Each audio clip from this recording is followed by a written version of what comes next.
From the Dutch Bros Studios, This is KRVB FM HD, Nampa, Boise. Idaho's 94.9, The River. It is 3 o'clock on a drowsy day in the Treasure Valley. Welcome to the afternoon show. And joining me in studio right now, I'm really excited about this. Love the new record that we just received from these guys, Portugal the Man, in studio. Hello, gentlemen. Hi. Hey. What's up? Hey, welcome back to Boise, I should say. Thank you. Been a little while since you guys were here. Mm-hmm. Yeah, right. Yeah, been a few years actually. Yeah. So congratulations on Feel It Still. We're gonna play that in just a few minutes. It's one of those songs that the first time I got it, my jaw kind of dropped. Because what I love about you guys is I never know exactly what I'm gonna get musically. We're sneaky. Sneaky, like mad skills sneaky. So welcome to town, playing tonight at the Knitting Factory. Yeah. Day one of tour. Right. So what's that like on the first day of a tour? I mean, We'll let you know at the end of the day. Yeah. could go any number of ways. Yeah, Right. we have no idea how it'll go. It's confusing, but it's always a very special show. You get to see something that nobody else gets to see. Right. So Either way, it'll be entertaining. Right. Well, my guess is you guys are going to want to play songs from this new record you've been working on, right? So is it weird trying to mix in things that you've been playing for a while and the new stuff as well? It's always really hard choosing a set list. A lot of people don't know how much time we put into it. Right. And still don't have one, hours before the show. Sure. We'll figure it out right beforehand. Yeah, we have a lot of songs, man, and it's tough to figure out what to do. We always try to do something new, but there's songs you kind of gotta play. There's the ones we don't want anybody leaving.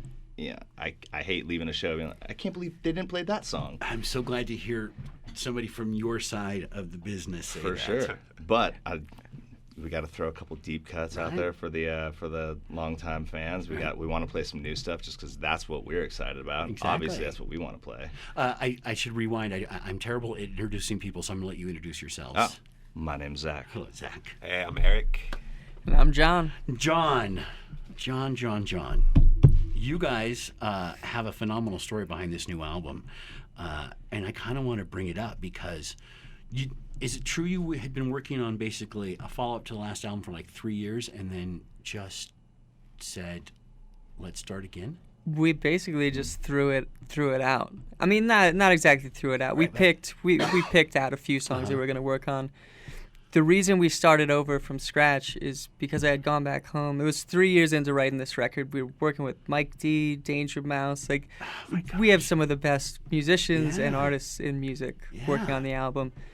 And I went back home, and just out of nowhere, we were hanging at my dad's house, and he just says, "Hey, man, what's taking so long with this record?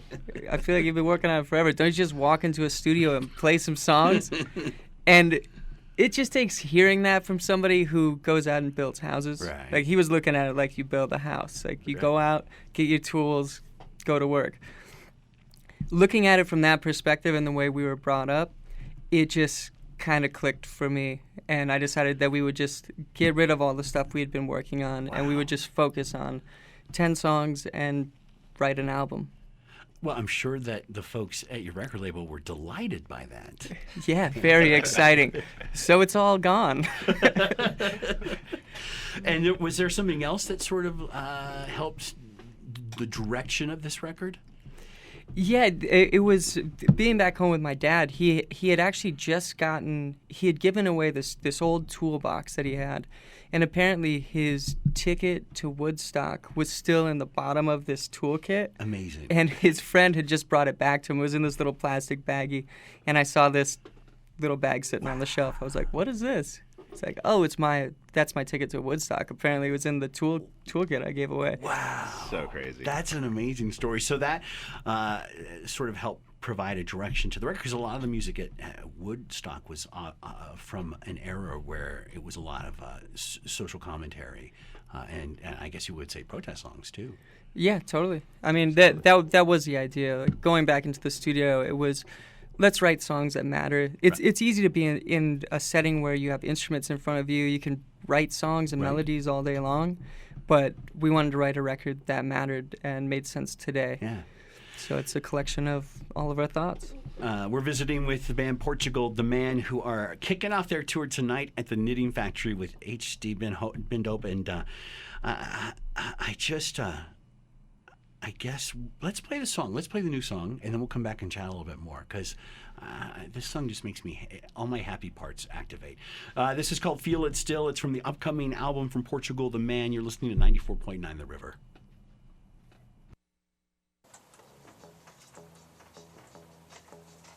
Oh, that bass line.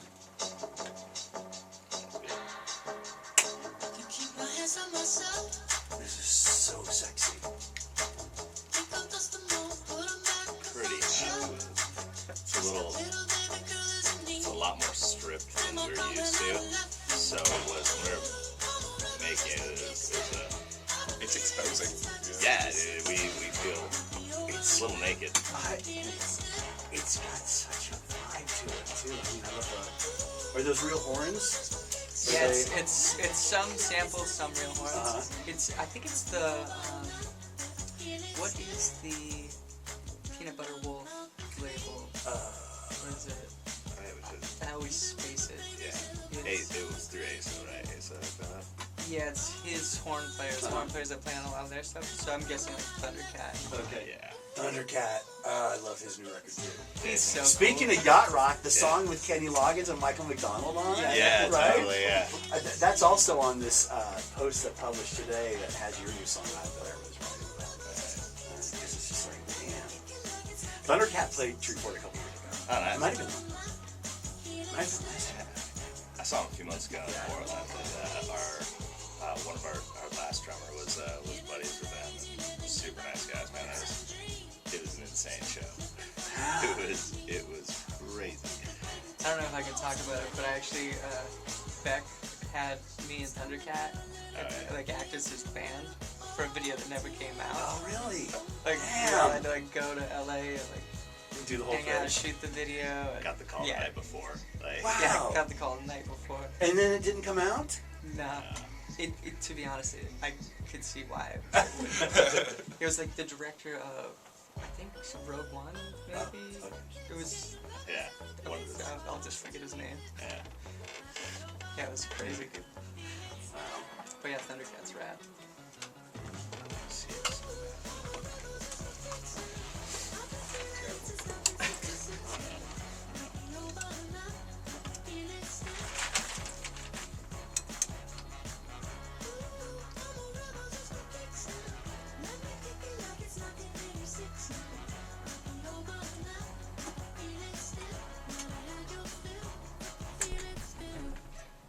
Feel It Still, brand new music from Portugal, The Man on 94.9 The River. The band visiting with me here in studio.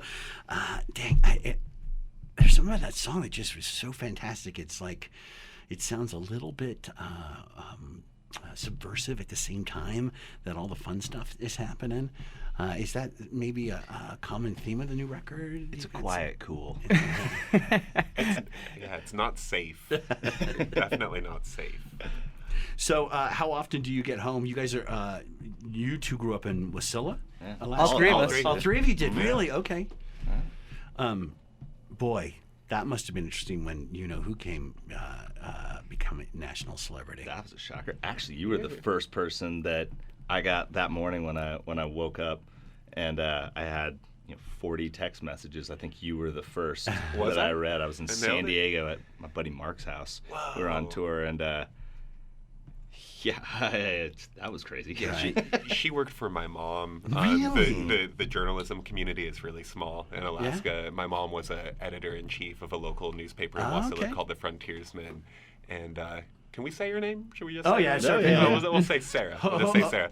Hopefully, at least she read Sarah that P. newspaper. Yeah. Sarah was actually she was like a kind of fluff columnist, like a feature of the week kind of writer for my mom. Right. So Okay. In a way, my mom might have given her first job. Interesting. So it's a really small community up there, really small world. Well, we have a listener who's also from a good listener of ours who's also from Wasilla, so he goes up there all the time, and we're always hearing about it. Tiny world. He said you can't. Some days it's a really crystal clear view of Russia. We're visiting with Portugal, The Man. A huge fan of their new song. The album will be coming out sometime later this year. You guys are still putting that together. It sounds like. Still working. Yeah. So again, you're hitting the road and sort of premiering some of these songs, do you think some of these songs might change a little bit between the start of the tour and when you go back in, or is it just all at the mixing level and everything at this point? It's being mixed right now by our friend Manny Marquin, and I think we're 4 songs away from being done. Okay.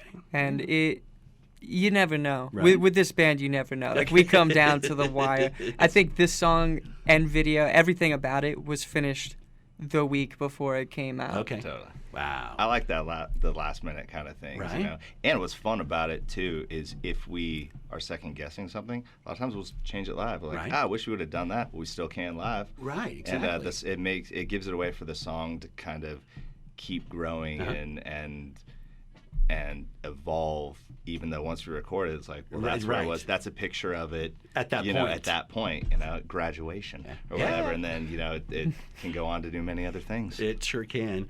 Well, you guys, congratulations on this record. Can't wait to hear the whole thing. Super excited for the tour to start here tonight.